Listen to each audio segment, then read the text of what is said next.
Good morning, everybody. Today's topic, what's the downside, has a little bit of a curve to it, but I want to express that, first of all, no one likes change. However, almost everybody would admit they've not reached perfection. And if you can't admit you've not reached perfection, hey, you're wrong. But we should, as a group, as individuals, always challenge ourselves. How can we be better? Ask yourself that question. How can we be better? And if you think about areas of opportunity in your life, and you would be challenged by me today to pick two in your work environment and two in your personal life. Let's say it might be on the company side, on the dealership side. I want to improve customer satisfaction. Customer satisfaction isn't what it should be. Or I want to improve profit.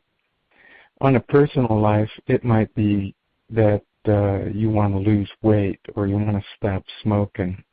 It's interesting to me that it really doesn't matter what the result is that you desire. It's interesting that they intertwine. They're related to some basic things. The way to achieve it is the same.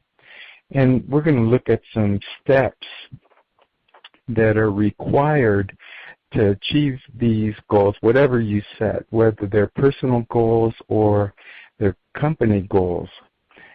How do you go about reaching them and achieving them? The first thing, after you determine what you want to do, is ask yourself a question.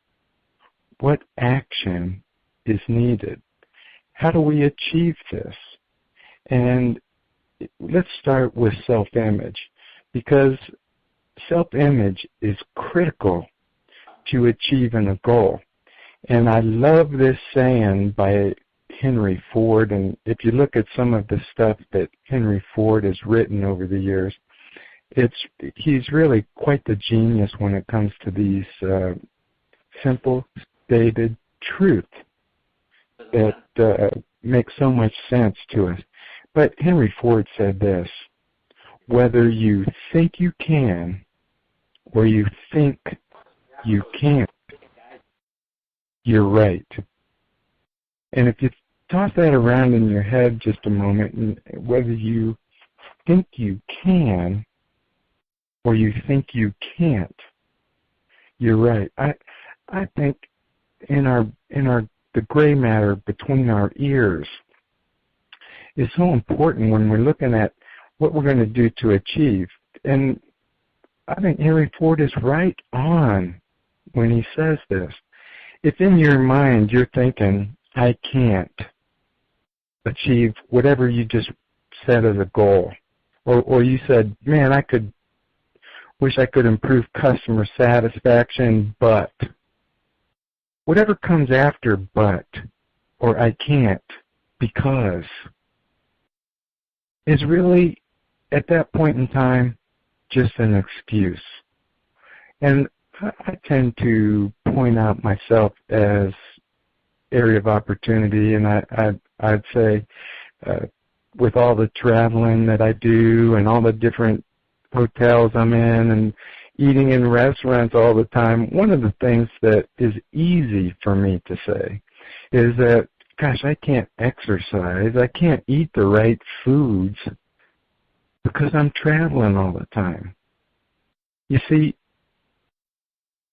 the traveling all the time is an excuse. Of course, everywhere I stay, every hotel I'm at, they have a gym, and the gym has treadmills and different things. I do have facilities available. No, yeah, but I don't have the time. Do you see how I could say that? Or I'm in restaurants. Well, these restaurants probably have some good options for eating the right foods. But we tend to, all of us, and I myself included in this, we tend to illustrate the things in our life or reasons we can't achieve the result we desire, and we use that as a justification for lifestyle choices or poor performing results merely because that's our excuse. And if you look at these things now and you say whether you think you can or you can't, you're right. Let's go into some solid, proven steps of progress that we all need. First of all, number one, a commitment. A commitment without excuses. If I want to eat better and exercise, what's going to happen? I'm going to be more energetic. I'll lose weight. I have to commit to use the facilities that are available.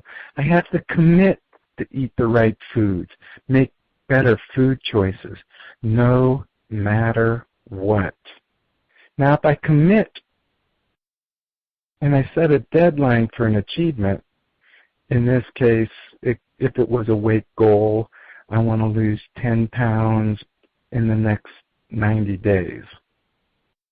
A deadline for the achievement is an important part where we're saying every day, the deadline's approaching. I've got to do it by this. Here's my daily goal. A daily goal might only be 4 ounces of weight. But that 4 ounces over the 90 days hits the desired result. Have that math done. The deadline set.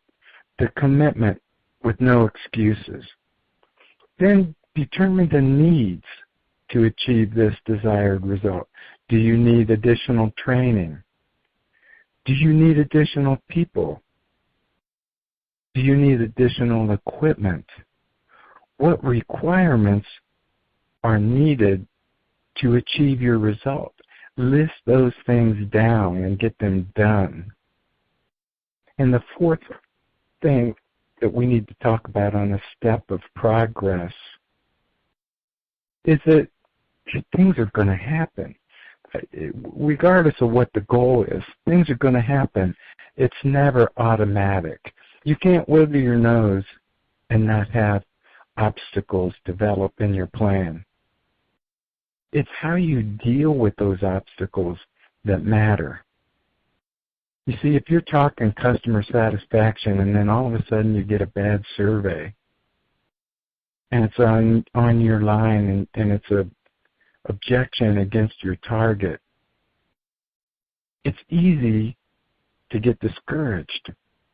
You might have, oh my, I'm now with that many, I've got one really bad one and I've got 2 that are not 100%, so this month is blown. Well, see, that's the kind of attitude, that's the kind of conflict that's going to come into our progress. It's going to happen to us. How you deal with that is what counts. Now, you might need to adjust your goal. You might need to adjust what your deadline is. You might need to adjust how to achieve the result.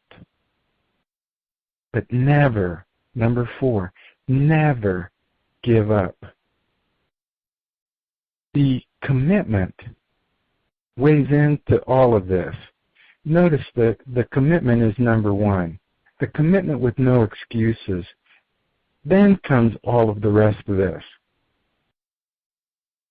And I'm measuring now the level of step 1. Sense in your mind that without a total commitment to achieve a result, without a total commitment to not have excuses, worthless. It won't happen. Total commitment's a requirement. Without excuse. The deadline, a requirement. Determining what you need to do to achieve the result, a requirement. And when the adversity comes your way, when the ease of compromise to get the result done, when the excuses start flowing in our brain again, yeah, but the weather was bad, or whatever the excuse is, you won't get discouraged enough to fold. Never give up. Adjust, pick yourself up, and go at it again. Continued, solid effort. Now, when we do these things and we're evaluating our lives and we're putting down goals and we're investing in improvements to our company and ourselves, what's the downside? What's the downside of attempting this? There isn't one. The effort or attempt to achieve a result or improvement is always a win, no matter what. So we'll close today's call. What's the downside? Hey, there isn't one. It's all good. All right, I want to thank everybody for attendance, and we'll see you next week. Have a great week, everyone. Spring is coming. Bye-bye.